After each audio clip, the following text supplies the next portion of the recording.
আসসালামু আলাইকুম রহমতুল্লাহি ওবরকাতুহু। সম্মানিত দর্শক, রাজনীতির কোনো গুণগত পরিবর্তন হয়নি এবং অবস্থা দৃষ্টি মনে হচ্ছে যে রাজনীতির আগের যে ধারাবাহিকতা এটি অতীতের যে কোনো সময়ের চাইতে আরও পরনির্ভরশীল এবং আরও জটিল এবং আরও গুণগত মানের দিক থেকে নিম্ন অবস্থায় পৌঁছে গেছে। প্রথমে বিএনপির কথা বলি। বিএনপির চেয়ারপারসন বেগম খালেদা জিয়া এই মুহূর্তে ইংল্যান্ডে আছেন। তিনি অসুস্থ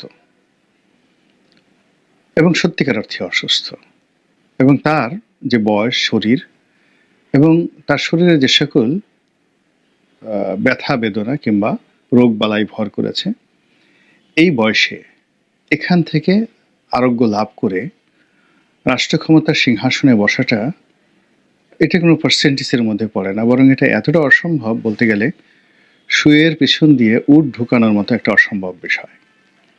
ফলে তিনি যতদিন জীবিত আছেন সম্মানের পাত্রী হয়ে, মর্যাদার প্রতীক হয়ে এবং ঐক্যের প্রতীক হয়ে তিনি থাকবেন। কিন্তু তার যে যৌবনের রাজনীতি, তার যে দৃঢ়তা, তার যে জিদ, তার যে আপোষহীনতা, এই বিষয়গুলো বিএনপি আর কখনো পাবে না। দ্বিতীয়ত, বিএনপির যিনি এই মুহূর্তে কর্তা ব্যক্তি জনাব তারেক রহমান, তিনি ইংল্যান্ডে আছেন। বাংলাদেশে আসার জন্য তার নেতাকর্মীরা অধীর আগ্রহে তার জন্য অপেক্ষা করছে, কিন্তু কোনো অবস্থাতেই তিনি আসছেন না। কেন আসছেন না? যে যার মতো করে বলার চেষ্টা করছে। আমার কাছে যেটা মনে হচ্ছে যে একটি স্টেবল রাজনৈতিক অবস্থা এবং স্টেবল পলিটিক্যাল অবস্থা, এর বাইরে প্রশাসনিক নিরাপত্তা, এটার জন্য তিনি অপেক্ষা করছেন। আপনারা জানেন যে 111-এর সময় তাকে গ্রেপ্তার করা হয়েছিল, তার উপর নির্মম নির্যাতন করা হয়েছিল। যে সকল দৃশ্য আমরা দেখি তাতে যেটি ব্যাপকভাবে প্রসারিত যে তাকে আয়নাঘরে রাখা হয়েছিল, যেটা তিনি স্বীকার করেছেন।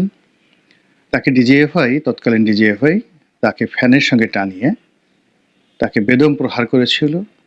অনেকে বলেন যে তার মেরুদণ্ড ভেঙে দেওয়া হয়েছে। বীভৎস নির্যাতনে তিনি কুঁকড়ে পড়েছিলেন এবং দীর্ঘদিন পিজি হাসপাতালে তিনি ভর্তি ছিলেন। তো যাদের জীবনে এই ধরনের জুলুম এবং অত্যাচার একবার হয়, ওই আতঙ্ক, ওই ঘৃণা, ওই দেশ কিয়ামত পর্যন্ত তাদের শরীরে, মন, মানসিকতায় ভেসে বেড়ায়। অধিকন্তু তার সঙ্গে যারা আছেন, তার কন্যা এবং তার স্ত্রী, তারা 111-এর সময় যে বীভৎস সময় পার করেছেন। স্বামী গ্রেপ্তারকৃত, শাশুড়ি তিনি সেন্ট্রাল জেলে রয়েছেন। একবার স্বামীর সঙ্গে দেখা করেন, একবার স্ত্রীর সঙ্গে দেখা করেন, শাশুড়ির সঙ্গে দেখা করেন, এবং সাংবাদিকরা জেকে ধরেন। তাদের কোনো প্রশ্নের উত্তর জুবাইদুর রহমান কখনো দেননি, দিতে পারেননি। ফলে তাদের উপর এক ধরনের মানসিক চাপ গেছে এবং সেই চাপ সঙ্গত কারণে তারা কাটিয়ে উঠতে পারেননি।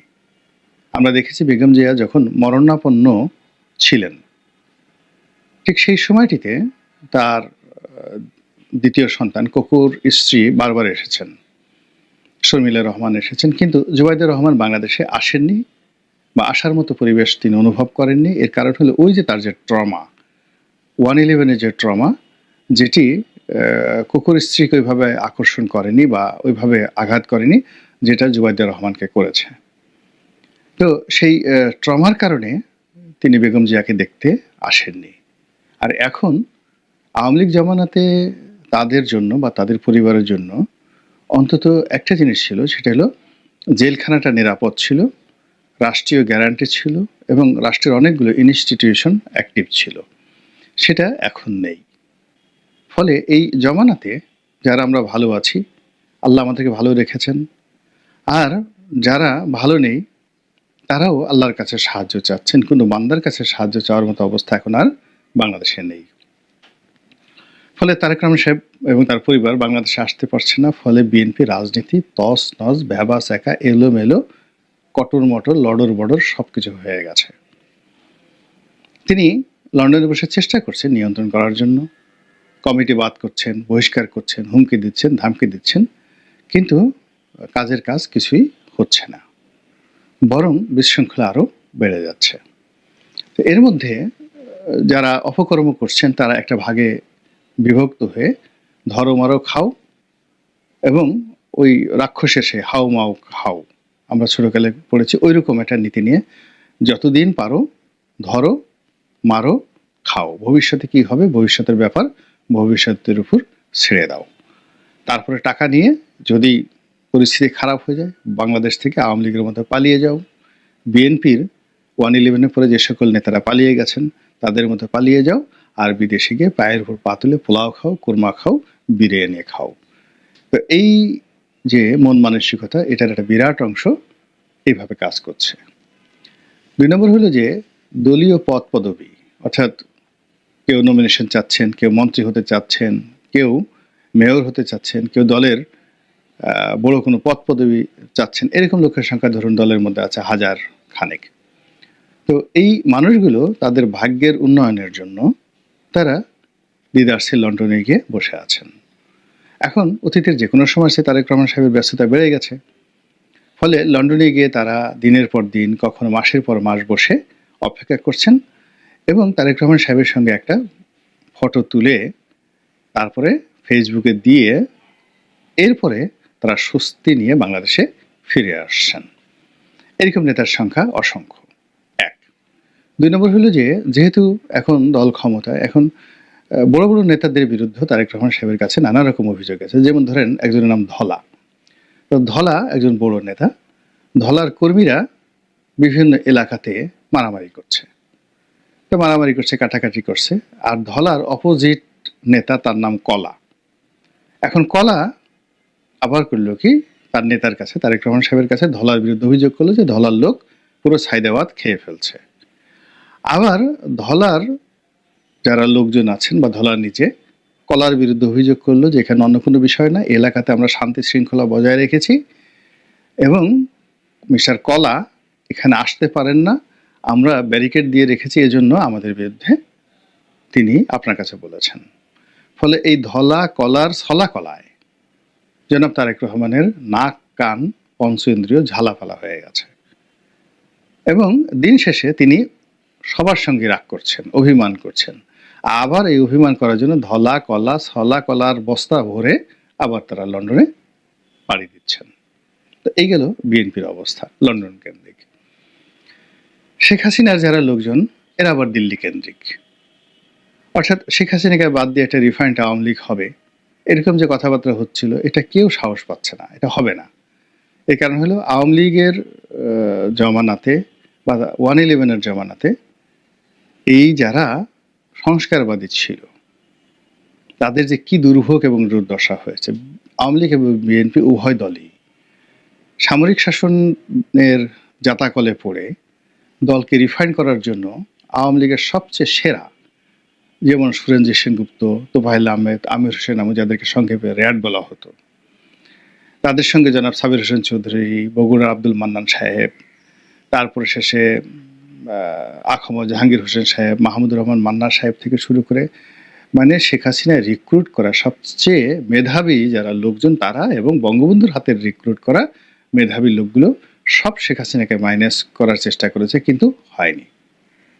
একইভাবে বেগম খালেদা জিয়াকে মাইনাস করার জন্য মেজর হাফিজ, তারপরে শেষে সাবেক সেনাপ্রধান মাহবুবুর রহমান, মানে মির্জা ফখরুল সাহেবের ভগ্নিপতি তিনি, আব্দুল মান্নান ভুইয়া থেকে শুরু করে আরো অনেকে একেবারে হাওয়া ভবনে যারা ঘনিষ্ঠ ছিলেন, তারেক জিয়ার মানে রীতিমতো জুতো টানার জন্য যারা সকাল থেকে ওই হাওয়া ভবনের সামনে গভীর রাত পর্যন্ত দাঁড়িয়ে থাকেন, ইস যদি একটু জুতোটা টানতে পারতাম। তো এইরকম ছাত্রদল, যুবদল এবং বিএনপি অন্ততপক্ষে ঘনিষ্ঠ 1000 সেই নেতাকর্মী তারাও এই মান্নান ভাইয়ের সঙ্গে যোগ দিয়েছিলেন। সাইফুর রহমান সাহেবের মতো মানুষ এই দলের মধ্যে চলে গেছেন, কিন্তু সফলতা আসেনি। তো সফলতা আসেনি, কিন্তু দলের মেরুদণ্ড ভেঙে গেছে, বিশ্বাস চলে গেছে, আস্থা এবং নির্ভরতার জায়গা চলে গেছে। ফলে তারেক রহমান সাহেব এই যারা খুব বড় বড় কথা বলেন, দলের বড় বড় নেতা রয়েছেন, তাদের কাউকে বিশ্বাস করেন না। সেই তুলনায় তিনি যারা দলের তুলনামূলকভাবে তরুণ তাদেরকে বিশ্বাস করেন, আর দলের বাইরে যে সমস্ত লোকজন মিষ্টি মিষ্টি কথা বলে তার কাছে গিয়ে পা ধরে সালাম করে, তাদেরকে তিনি বেশি বিশ্বাস করতে বাধ্য হন। এর কারণ হলো সিনিয়র যে গ্রুপটি, সেই গ্রুপটির দ্বারা তিনি প্রতারিত হয়েছেন। তো এই কারণে কি হলো, এই নতুন একটি রিফাইন্ড আওয়ামী লীগ হবে, বা এই মুহূর্তে বিএনপি আওয়ামী লীগকে মাইনাস করে আবার -2 ফর্মুলা হবে, এটি নিয়ে কথাবার্তা শোনা যাচ্ছে, কিন্তু এটা সম্ভব হবে না। বাংলাদেশের যে ট্র্যাডিশন, সেই ট্র্যাডিশনে সম্ভব হবে না। তো আগে যে লন্ডনের কথা বললাম, সেই লন্ডনের কথা বাদ দিয়ে এখন দিল্লির কথা বললি। যারা বাংলাদেশে আছেন তারা অনেকে, যারা রাজনীতি করতে চান, যাদের মুখোশ এখনো উন্মোচিত হয়নি, তারা বাংলাদেশে থেকে কেউ কলকাতা যাচ্ছেন, কেউ দুবাই যাচ্ছেন, কেউ আমেরিকাতে যাচ্ছেন, ওখান থেকে গিয়ে আবার নেত্রীর সাথে কথা বলছেন, অনেকে দিল্লিতে আসছেন। আবার যে সমস্ত যারা পালিয়ে আছেন, আওয়ামী লীগের শীর্ষ যারা নেতৃবৃন্দ রয়েছেন, তারাও সকাল বিকাল শেখ হাসিনার সঙ্গে কথা বলছেন। ফলে শেখ হাসিনার যে টেলিফোন ডেইলি 18 ঘন্টা ব্যস্ত থাকে, সমস্ত নেতাকর্মীদের সাথে কথাবার্তা বলতে হচ্ছে, এবং ওই দিল্লি থেকেই আবার নতুন একটি আওয়ামী লীগ তৈরি হচ্ছে। আপনারা জানেন যে একসময় মাওলানা আব্দুল হামিদ খান ভাসানী যে আওয়ামী লীগ তৈরি করেছিলেন, সেই আওয়ামী লীগও দেশের বাইরে থেকে তৈরি হয়েছিল, বাংলাদেশ থেকে নয়।